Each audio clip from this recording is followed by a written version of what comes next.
There's no one word that describes it.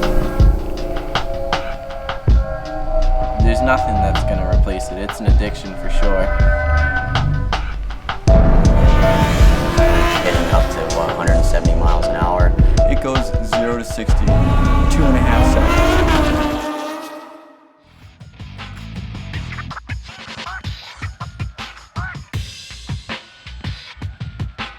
My name's Kris Knof. I'm 28 years old.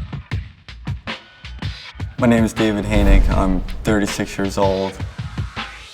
My mom is a worrier, and my father is, he supports what I do. And my mom took her to one of the track days, and she got back in the car after the first 10 minutes.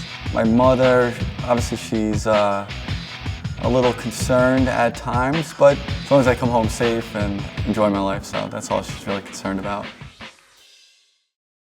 In the back of your head, you're always wondering if this is going to be the last time you're going to be on a race bike. You're traveling around 90 miles an hour on the straightaways, the banking. We're hitting up to 170 miles an hour. We all know, personal friends that have been, injured in racing or have passed away.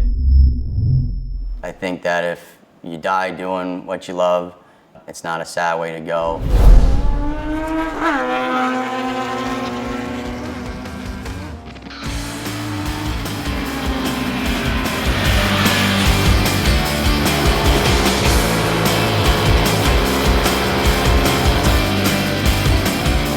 So I wear an airbag in my suit, which basically has different sensors, accelerometers, gyroscopes in there, the CPU, and runs algorithms.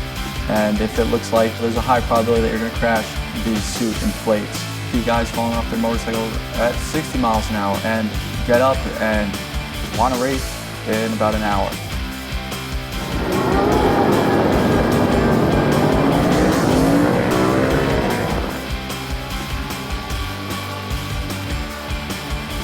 It's a risk. It's a risk that you're willing to take, though. You're willing to do anything, really, when you're riding your motorcycle. It's crazy.